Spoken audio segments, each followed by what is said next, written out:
io spero di poter rispondere perché vorrei vedere prima di credere, però non vorrei rubarle il suo mestiere, ma proprio perché prima ha presentata la sua collaboratrice Sara Giudice, io avevo letto male, sarà giudice, stavo facendo i complimenti da ex magistrato alla sua collega.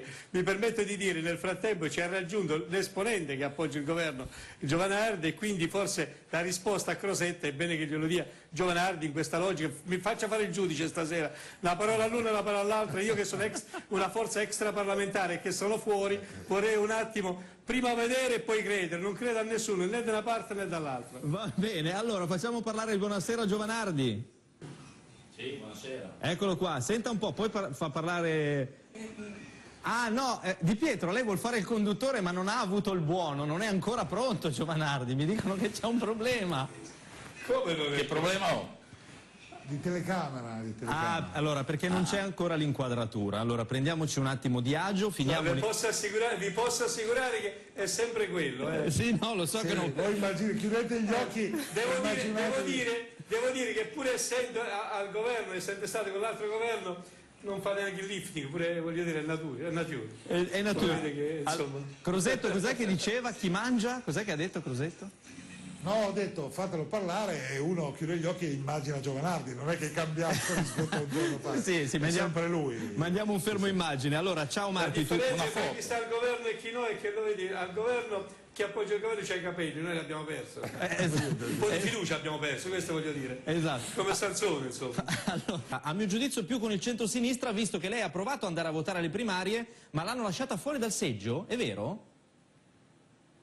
Io credo che il centro-sinistra, nel momento in cui fa delle regole, aprendosi alla società, tutta la società, io volevo votare nel mio Molise, dove sono al governo insieme al PD, dove appoggio e sono in giunta, volevo dare il mio contributo, non mi è stato possibile dare, hanno perso un'occasione, ma non è questo il tema. Io in questo momento vorrei che chi ci ascolta faccia una bella distinzione fra il grano e l'olio, vale a dire fra i forconi prima maniera. Io ho partecipato alle manifestazioni dei forconi, ma il forcone di campagna era un'altra, erano i contadini della Sicilia che si stavano lamentando della situazione drammatica dell'agricoltura, erano gli autotrasportatori che si lamentavano della situazione drammatica del costo della benzina, cioè ci sono effettivamente problemi veri e reali, se non che cosa è successo? Che nel momento in cui la protesta è scoppiata e sta scoppiando ed è giusta che si protesti contro una, di fatto, piaccia o non piaccia, colpe di quello, colpe di quell'altro, la politica non ha dato le risposte necessarie e sufficienti. Una serie di furbastri, anche come ha detto Crosetti che condivide, qualche delinquente, ci si è infilato dentro questa protesta e ci sta mettendo il cappello, lo sta facendo diventare violento, trasformando quel che è l'esercizio di un diritto e anche una voce drammatica che viene dalla gente disperata, lo sta facendo trasformare in un... fino a quando fra poco ci scoppia il cranio rotto, la macchina incendiata, ci scoppia il sangue e ci troviamo alla vigilia degli anni 70 col 68 col terrorismo. Ecco perché vi prego, facciamo bene a segnalare tutto questo, perché voglio dire si sta trasformando il nostro paese e il primo danno che chi lo sta subendo sono proprio coloro che protestano, perché in questo momento la gente, cioè chi non può andare a lavorare, non può aprire la vetrina, non può camminare, quelli pure lavoratori sono. Ecco, in questo senso io dico isolate ecco, i delinquenti da quel che è una giusta protesta. Crosetto, se poi vogliamo entrare nel merito, entriamo pure nel merito, perché benedetto il Signore, non mi dite che i discorsi che sono stati fatti oggi in Parlamento sono stati bellissimi, ma stasera però quelli che morti di fame erano morti di fame sono. assolutamente sì. Guarda, io credo che bisogna vedere sempre caso per caso, perché se guardiamo in questi ultimi 20 anni, ma possiamo andare fino alle calende greche, non v'è dubbio che togliere la libertà di critica all'informazione è togliere una gamba alla democrazia.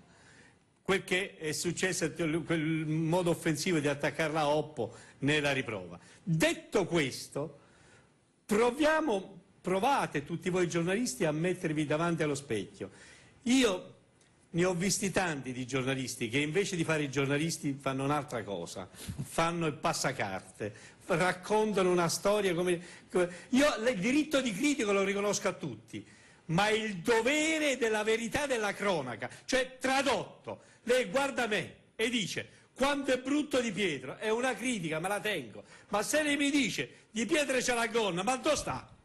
Non può dire una cosa diversa dall'altra. Allora, io rispetto il giornalismo, i punti di vista vanno rispettati tutti, mettere la gogna non bisogna farla assolutamente, ma ritengo che mai come in questi anni, specialmente la televisione pubblica, me lo lasci dire, la televisione pubblica che è la sua dirigenza ai massimi livelli, a cominciare dal Consiglio di amministrazione, è nominata dal Parlamento, cioè il controllato che nomina il controllore. Troviamo troppo spesso che fa il violino la televisione pubblica invece di fare il giudice della democrazia. Ecco, io credo che anche i giornalisti hanno le loro responsabilità che farebbero bene, invece di piangersi addosso, di assumersele totalmente. Joe Condor, palle d'acciaio, leone re della foresta, abbiamo un cartone animato, ma mi faccia il piacere e vada via lui e chi ce l'ha messo, dice Rosa. Guarda, io credo che in questo momento, che siamo veramente alla vigilia di chi cavalcando la protesta può portare il Paese anche a disordini non più controllabili, c'è bisogno di un gesto forte, non soltanto di una legge che fa quadrare i conti ma il paziente è morto. Io credo che mai come in questo momento un segno di discontinuità vero ci debba essere, e un segno di discontinuità c'è semplicemente facendo in 2 settimane, prima che la Corte Costituzionale esce con la sentenza delle motivazioni della legge elettorale, che il Parlamento si assuma la responsabilità di fare questa legge elettorale e tornare alle elezioni affinché democraticamente gli elettori possano scegliere da chi essere rappresentati e di chi essere governati, perché oggi qualunque cosa faccia questo Parlamento, sia perché politicamente è screditato in quanto non potevano neanche andare a fare i parlamentari, che la legge è incostituzionale, sia perché di fatto, piaccia o non piaccia, ma dal governo Monti al governo Letta in poi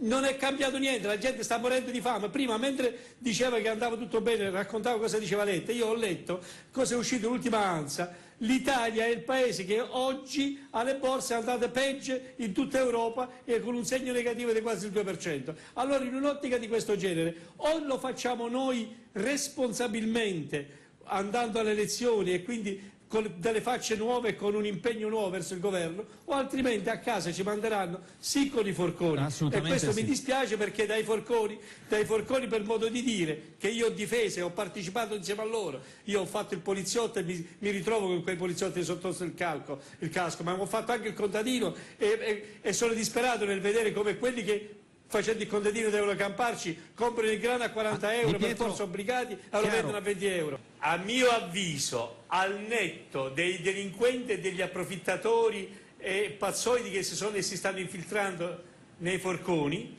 io credo che quel disagio sociale che chiede alla politica di andare a casa e avere la possibilità attraverso il voto di un ricambio generazionale e comunque di scegliersi loro chi mandare in Parlamento e chi mandare a casa, va ascoltato prima che davvero si passi dalla protesta alla violenza e quindi alle elezioni.